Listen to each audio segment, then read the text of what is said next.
Assalamualaikum warahmatullahi wabarakatuh. Perkenalkan, nama saya Nur Arimin dengan NIM D1C124026. Saya dari kelas R2. Baiklah, di sini saya akan menjawab soal-soal tersebut. Yang pertama yaitu soalnya analisis reaksi dari 6 topik reaksi yang telah dipresentasikan: hidrogenasi, dehidrogenasi, blazing, esterifikasi, dehidrasi, isomerisasi. Pilihlah dua reaksi yang menurut Anda paling bertolak belakang berlawanan. Jelaskan mengapa Anda memilih kedua reaksi tersebut berdasarkan perubahan struktur molekulnya. Baiklah, yang pertama itu jawabannya hidrogenasi dan dehidrogenasi. Dipilih sebagai dua reaksi yang paling bertolak belakang berdasarkan perubahan struktur molekulnya. Hidrogenasi menambah atom H2 ke ikatan rangkap. C sama dengan C ke C min C. Mengubah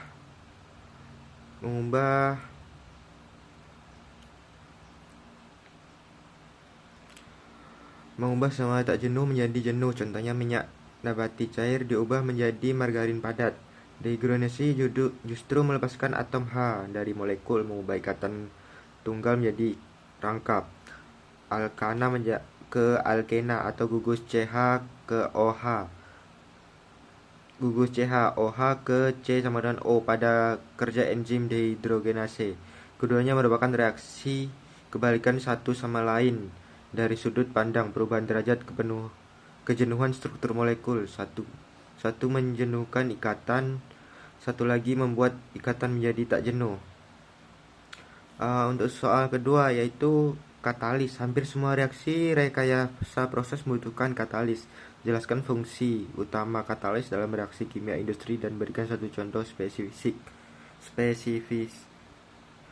Baiklah, jawaban yang kedua yaitu hampir semua reaksi rekayasa proses membutuhkan katalis untuk mempercepat laju reaksi tanpa ikut bereaksi secara permanen, sekaligus menurunkan energi aktivitas sehingga reaksi dapat berjalan pada suhu atau tekanan yang lebih ekonomis dengan selektivitas produk yang lebih terarah atau mengurangi produk samping. Contoh spesifik dari topik kelompok saya, isomerasi. Pada isomerisasi eugenol menjadi isoeugenol atau komponen minyak cengkeh, katalis basa seperti KOH digunakan untuk menggeser posisi ikatan rangkap pada rantai samping molekul eugenol tanpa mengubah rumus molekulnya dalam kurung C10H12O2 tutup kurung, sehingga dihasilkan isoeugenol yang memiliki nilai ekonomi lebih tinggi sebagai bahan flavor atau parfum. Untuk soal ketiga, hidrogenasi dalam pembuatan margarin. Mengapa minyak nabati cair perlu dihidrogenasi? Jelaskan dampak negatif bagi kesehatan jika proses ini dilakukan secara parsial atau tidak sempurna. Hidrogenasi. Minyak nabati cair perlu dihidrogenasi karena secara alami ikatan rangkapnya tak jenuh, membuatnya cair pada suhu ruang, mudah teroksidasi, tengik, dan kurang stabil untuk diolah menjadi produk seperti margarin. Hidrogenasi mengubah ikatan rangkap menjadi ikatan tunggal, sehingga titik lebur naik lemak menjadi plastis atau padat dan lebih stabil terhadap oksidasi. Dampak negatif jika dilakukan secara parsial, tidak sempurna. Sebagian ikatan rangkap cis yang tersisa dapat mengalami isomerisasi menjadi konfigurasi trans, membentuk asam lemak trans fatty acid. Asam lemak trans inilah yang dikaitkan dengan peningkatan risiko penyakit kardiovaskular karena meningkatkan kadar LDL, kolesterol jahat, dan menurunkan HDL. Untuk soal selanjutnya, dehidrogenasi. Jelaskan perbedaan mendasar antara dehidrogenasi atau reaksi kimia dengan dehidrogenasi enzim. Berikan masing-masing satu contoh penerapan dalam industri pangan. Dehidrogenasi, reaksi kimia, proses industri atau kimiawi yang melepaskan atom hidrogen dan molekul organik menggunakan katalis logam, misalnya Misalnya nih Ni pada suhu tinggi mengubah alkana menjadi alkenas atau senyawa aromatik. Contoh penerapan pangan pada pembuatan margarin terjadi pelepasan H dari asam lemak yang membentuk ikatan rangkap baru atau kadang isomer trans mengubah titik lelah dan kekentalan lemak. Selanjutnya dehidrogenase enzim. Enzim biologis yang mengkataliskan pelepasan dehidrogen dalam jalur metabolis sel biasanya melibatkan koenzim NAD yang reduksi menjadi NADH. Contohnya penerapan pangan pada fermentasi alkohol enzim piruvat dehidrogenase dan alkohol dehidrogenase bekerja dalam jalur mengubah glukosa menjadi etanol. Perbedaan mendasarnya reaksi kimia dehidrogenase berlangsung secara katalis logam non-biologis pada kondisi proses industri atau suhu tekanan terkontrol. Sedangkan dehidrogenase adalah enzim yang bekerja pada suhu tubuh atau fermentasi dengan bantuan koenzim biologis NADH, NAD atau NADH di dalam sistem hidup mikroorganisme. Untuk soal selanjutnya nomor 5, bleaching pada pemurnian minyak sawit mentah CPO. Proses bleaching bertujuan menghilangkan pigmen. Jelaskan mekanisme kerja bleaching earth dan dalam meningkatkan pigmen tersebut. Apakah reaksi kimia atau absorpsi? Bleaching pada pemurnian CPO, bleaching bertujuan menghilangkan pigmen seperti karoten, penyebab warna oranye, kuning, dan produk oksidasi lain. Bleaching earth, filter earth, atau bentonit aktif bekerja terutama melalui mekanisme adsorpsi fisik, bukan reaksi kimia. Permukaan bleaching earth memiliki luas permukaan dan pori-pori yang besar dengan sifat polar, sehingga molekul pigmen yang juga bersifat polar terkait secara fisik pada permukaan partikel tersebut dan kemudian dipisahkan melalui filtrasi.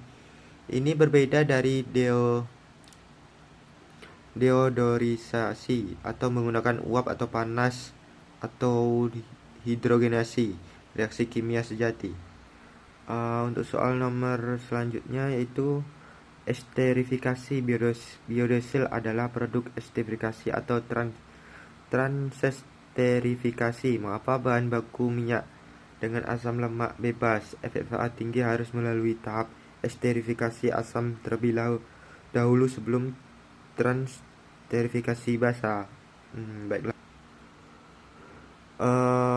Esterifikasi biodiesel adalah produk reaksi esterifikasi transesterifikasi karena minyak atau lemak trigliserida direaksikan pada alkohol metanol membentuk metil ester biodiesel dengan bantuan katalis.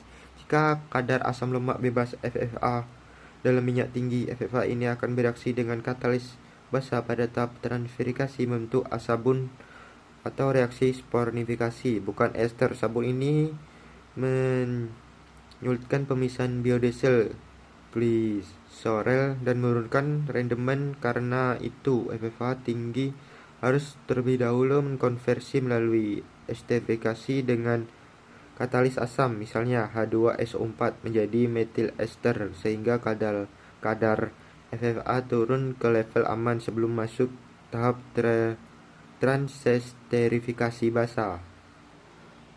Untuk soal selanjutnya, dehidrasi. Reaksi dehidrasi alkohol menghasilkan alkena.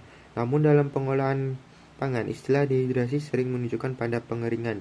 Jelaskan perbedaan kedua konsep ini agar tidak terjadi kesalahpahaman.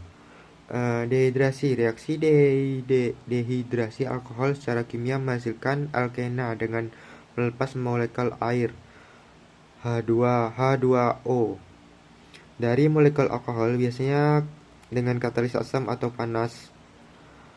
R CH2 ke OH sampai R ke CH sama dengan CH2 plus H2O.